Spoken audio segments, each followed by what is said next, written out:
Public service is anchored around putting citizens at the heart of policymaking and public service delivery, in the sense that policies are relevant to citizens and stakeholders when they are efficient, effective, and corrupt-free service delivery.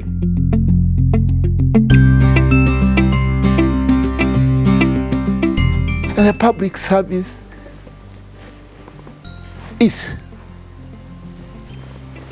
the special purpose vehicle for delivering prosperity to Kenyans. And this is what we endeavor to do. This is what we must do. We don't have a choice. Stephen Kinyanjui Kirogo, one of the long-standing transformative administrators who left an indelible mark at the Public Service Commission and whose achievements remain unmatched, explains in details the role of public service in the national value system. Public service is not only central in creating and developing a national value system, but it is also the carrier. And therefore, we feel so obligated to ensure that we help the development of a national value system where we will respect our laws because we made those laws through our parliament. We also have to develop a culture of respect for those laws, for each other. And by respect, I mean respect for our resources, natural resources. Respect for the taxpayer. We do not misdirect, we do not misuse resources earmarked for public use. These are the values that we must make sure we create. And these values must be lived by all of us, by word and deed. But how does the Commission ensure that it meets its obligation of developing a national value system? What is beyond reproach? Charity Kisotu, the Commission's Vice Chairperson, explains where the Commission draws its mandate. The Public Service Commission is the oldest of the commissions and independent offices listed in Chapter 15 of the Constitution, and its mandate is very, very well articulated in Article 233 of the Constitution. The mandate of the Commission includes the provision of competent human resource, promotion of good governance, and ensuring that there is efficiency and effectiveness in the provision of quality services to Kenyan citizens. The Constitution of Kenya 2010, promulgated on 27 August 2010, reconstituted the Commission with a redefined and expanded mandate and a lean membership of chairperson, vice chairperson, 7 members, and the secretary CEO. Simon Rotich, the Commission secretary and CEO, explains the measures the Commission has taken to entrench a value culture in the workplace. The Commission has, of course, doesn't entertain corruption. We do recruitment of entry positions and even promotional positions. We handle discipline. So we ensure that we have a zero corruption tolerance policy, which we ensure that malpractices that likely to be there are cut out in our operations. There is also the element of ensuring that we utilize our resources effectively. We have consistently obtained a qualified report from the Auditor General, and that means therefore our financial management is done in a very, very professional manner. Hence that unqualified report from the Auditor General, among others, of course. The Public Service Commission is mandated to ensure that Article 10 and Article 232 of the Constitution of Kenya 2010 are observed to the letter. Indeed, the values and principles are mainstreamed in all chapters of the Constitution. Simon Washinga, the Director of Compliance and Quality Assurance in the Commission, explains why values and principles are important in the public service. Values and principles of public service are very important in that they underpin the foundation that informs, guides, and even determines the behavior and attitude of the public servants. In the public service, they provide a framework for decision making, including resource allocation. Although the public service is diverse, there are some tenets on how public servants should perform their duties, and hence the need for public service values which provide a framework that guides the entire public service. The values which guide the public service are entrenched in the Constitution in Article 10 and Article 232. Public institutions also are required to include and entrench the values and principles in their respective codes of conduct and ethics. Values and principles are therefore critical for efficient and effective service delivery to citizens, and every public officer and institution must endeavor to observe them for better society. An efficient and effective public service is the engine for economic growth and development. In modern democracies, the public service supports government to deliver on its national development priorities. For this to happen, the public service must be guided by values, ethics, and a strong regard for the rule of law. Since the Commission was first appointed in 2011, it has worked very, very purposefully to make sure that we create instruments, we create documents, and we create apparatus that help implement the constitutional intentions as envisaged by Kenyans when they enacted the new constitution. So all these aspects are now documented, and as the Commission recruits, as the Commission brings in people to work, then those are the benchmarks that are applied to make sure that Article 10 of the Constitution is adhered to, where inclusivity, involvement of all Kenyans is guaranteed. The public service is so critical and central to the prosperity of the citizen. Therefore, reform within the public service is an imperative, and we have to take that as a way forward. As a distinguished public servant, Stephen Kirogo contributed immensely to the transformation of Kenya's public service by initiating critical reforms aimed at enhancing efficiency in service delivery. These include a review of the organizational structures for MDAs, reinvigoration of performance management, succession management, rapid results initiatives, business process re-engineering, human resource master planning, legislation review and strengthening, and the Public Service Delivery Excellence Awards. Our theme this year is Public Excellence Awards towards a citizen-centric service delivery. Our chief guest, the event is in line with the Commission's constitutional mandate of ensuring efficiency and effectiveness in the public service as provided for in Article 234(2). Officers will today be recognized for their achievements through a combination of personal attributes, qualities, exceptional ability, and superior leadership, including their having gone beyond their call of duty in service.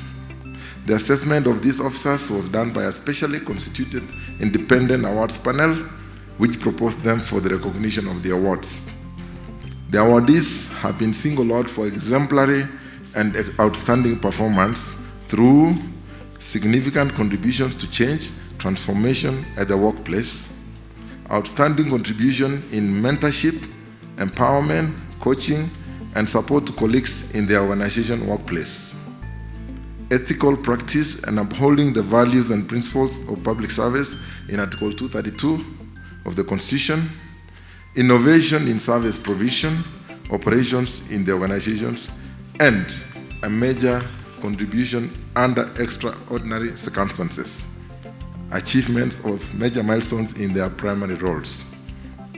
Our chief guest, this year's award was open to all public officers in the civil service, that is ministries, state departments, who have served for a minimum period of 3 years in any cadre and have demonstrated professional excellence in the service delivery and do not have any disciplinary case against them. I therefore want to take this early opportunity to congratulate all the winners for satisfying the selection panel that you merit being put on the recognition list. These Excellence Awards form one way of encouraging everyone to perform optimally in ensuring that the citizen is a happier citizen wherever they may be within Kenya.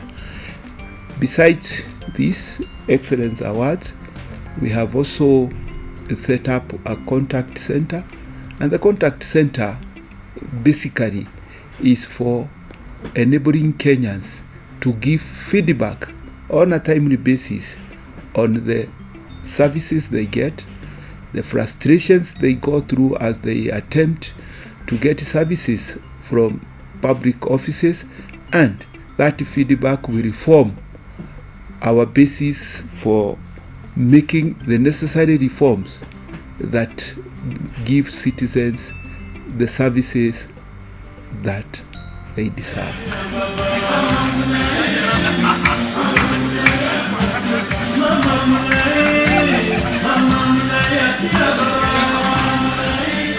The Public Service Commission Excellence Awards is one of the deliberate strategies by the government aimed at recognizing those of our public servants who have demonstrated excellence in achieving extraordinary outcomes in service delivery.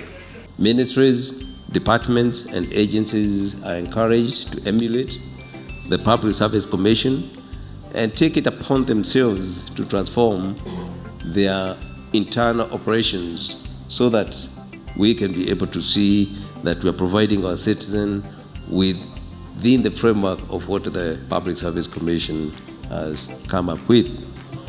I encourage them to specifically put efforts that shall reorient our public service delivery philosophy of being citizen-focused service delivery, which is at the very core of the government's manifesto of transforming our society. It is my hope, as we embark on this journey, ministries, departments, and agencies will utilize IT tools and techniques in doing so, and moreover, in aligning themselves to the new world realities of digital service delivery. More importantly, they should align their strategic plans, making them more citizen-centric, as well as embracing innovations and technologies in service delivery. Tools such as performance contracting do help in organization transformation and realignment by making organizations more responsive to citizens' needs. They are also able to gauge performance against set targets. Indeed, Kenya has recorded impressive gains, as has been mentioned, in different areas of public service delivery that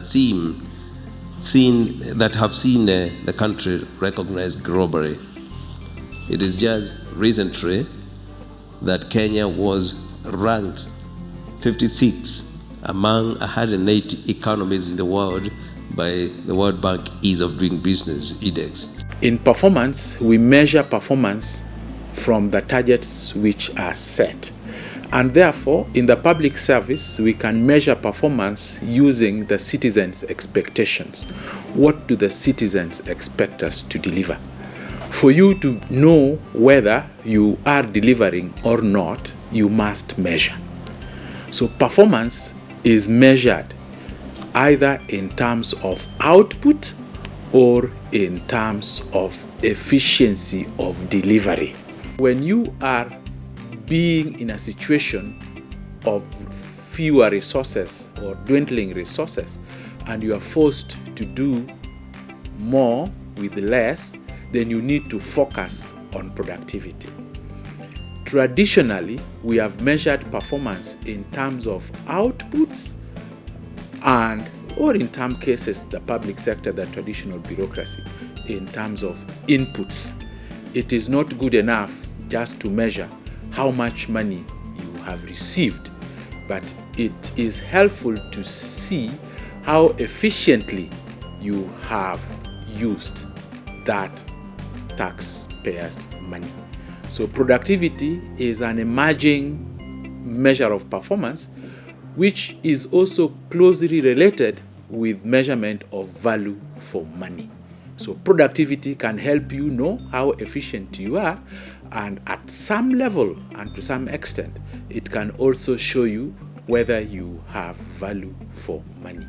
Ambassador Salma Ahmed explains why the current reforms are important to the Commission. We recently embarked on an RRI, that is Rapid Result Initiative, for the Pensions Department, where over 40,000 pensioners who had waited for years to receive their pensions were able to be processed within 100 days, and they were able to be paid their pensions, which were long overdue. We also have re-engineered the Department of Immigration to make sure that passports and other documentations that are required by citizens are delivered in good time. We have succeeded to keep our service delivery not only ongoing, but also improving and leveraging ICT, because that's where the world actually is going. One of the services that Commission is known for is recruitment and selection of people on behalf of other public institutions. Before COVID-19 and before then, all interviews had to take place at Commission House. But the Commission is moving away from that due to a number of reasons and challenges that the public service as a whole is facing. The Commission has now set up interview centers in the counties and in regions. This is to ensure that the citizen or the person coming for the interview does not need to travel all the way to the Commission House. So that is one way of demonstrating citizen centricity. Digitization of public services is one area that we will want to focus on. It's very critical in making sure that services get to the citizens in real time and everywhere in the Republic. But why has the Commission considered it important to develop a human resource master plan? Commissioner Andrew Muriuki explains. Recruitment in public service is informed by vacant positions that are in the approved establishment. And when such a vacancy arises, the authorized officer declares such a vacancy to the Commission for filling in accordance with the existing service regulations. And in order to ensure a predictable planning for recruitment and selection is in place, the Commission has undertaken currently to develop a human resource master plan whose objective is to provide an integrated approach for determining the HR requirements in the public service and also subsequently design policies, strategies and procedures for improvement of the HR management systems and processes. One key deliverable of this master plan is a detailed recruitment plan, which will inform future Commission recruitment and selection for the MDAs. As part of the reforms, the Commission has also undertaken an ambitious review of organizational structures in various MDAs. To date, over 40 MDAs have had their structures reviewed to align them with the emerging realities and address succession management challenges. Nelson Weru, the Acting Director at the Directorate of Establishment and Management Consultancy Services at the Commission, explains why. Succession management is informed by various factors, such as reports undertaken on the public service, which have identified some challenges that ail the public service, among them being stagnation of staff, aging service, inadequate staffing, succession gaps, and high staff turnover among technical cadres. These challenges arose from a lack of clear human resource planning and succession management, the capacity assessment and rationalization of public service, report of 2016 restated these challenges and emphasized the need to strengthen the public service through succession management. Now, consequently, the government issued a circular letter on 8th of August 2018 on strengthening of the civil service through succession management. So the exercise was undertaken jointly by the Minister of Public Service and Gender, other ministries and departments, and the Public Service Commission. The findings and recommendations of the exercise were presented to the Cabinet, which recommended a rationalization of establishment and promotion of staff to fill existing gaps and redistribution of staff as a first step towards succession management in the civil service. We are now at the tail end of the phase 1 of the exercise, and the objective of succession management is therefore to strengthen the public service by ensuring that there are successors at the lower levels of the as positions fall vacant.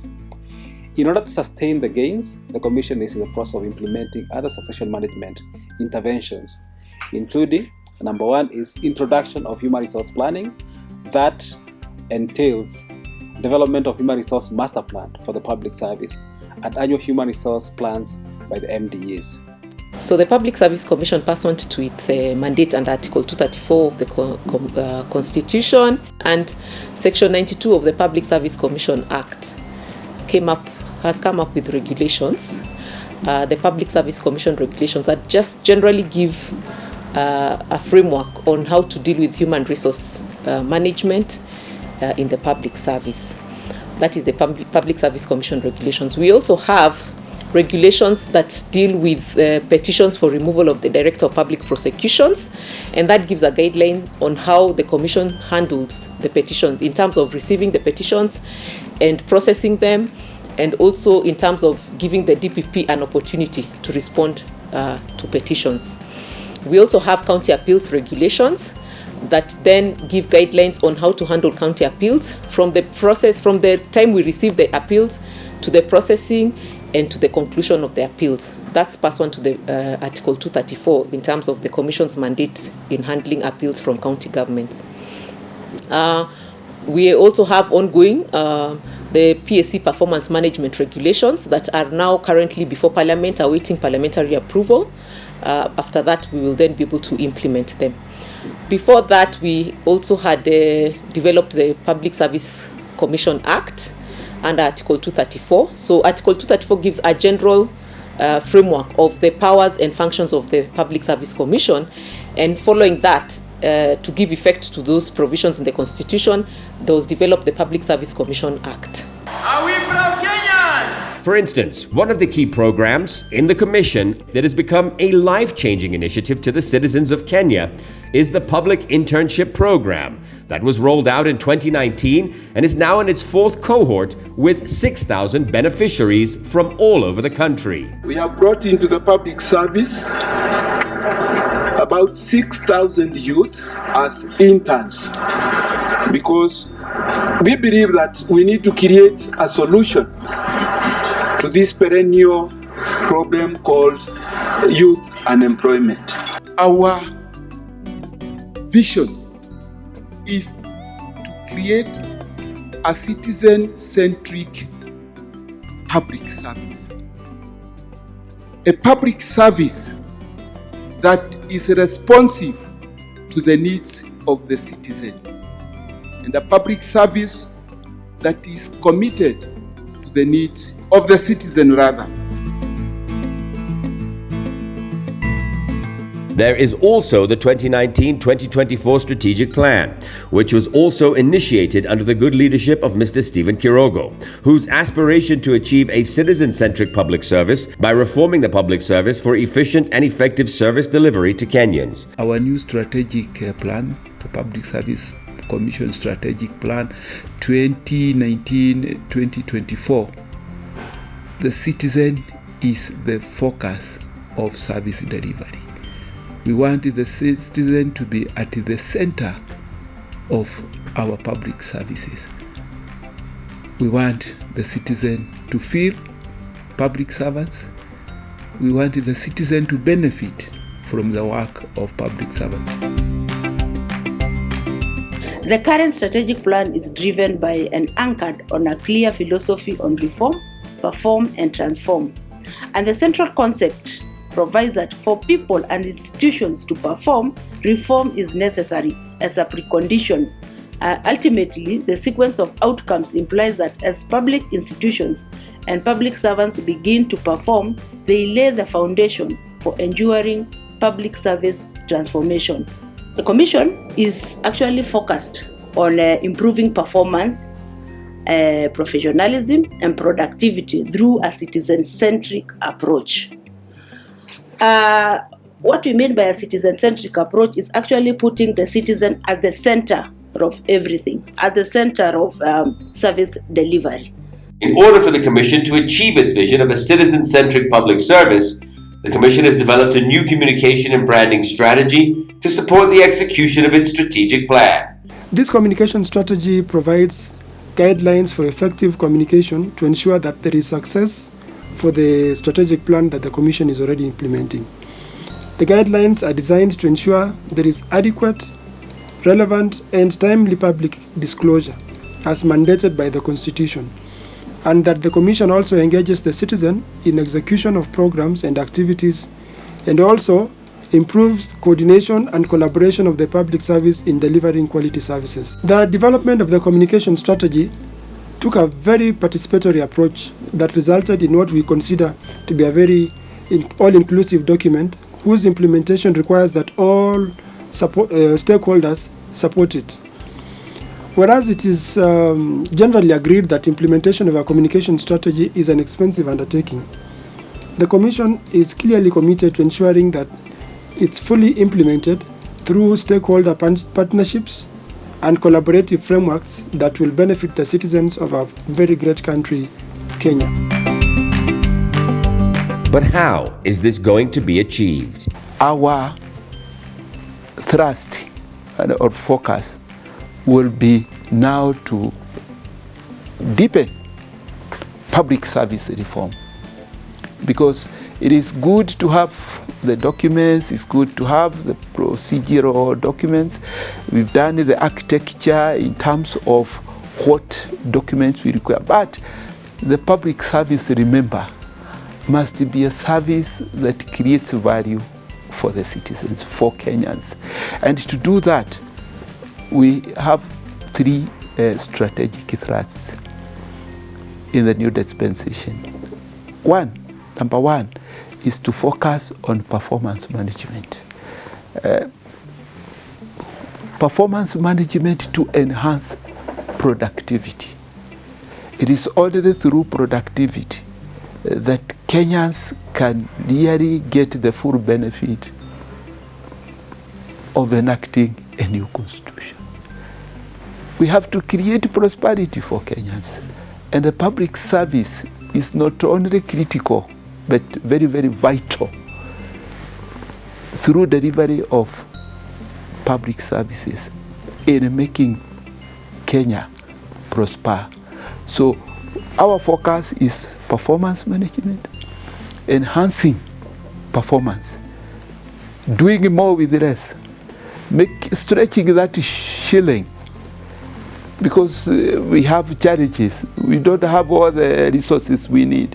But how do we apply that shilling? How do we apply that resource to get the best out of that shilling that translates into a benefit for the citizen? And when citizens prosper, we have happier Kenyans. The Public Service Commission is now a citizen-centric institution.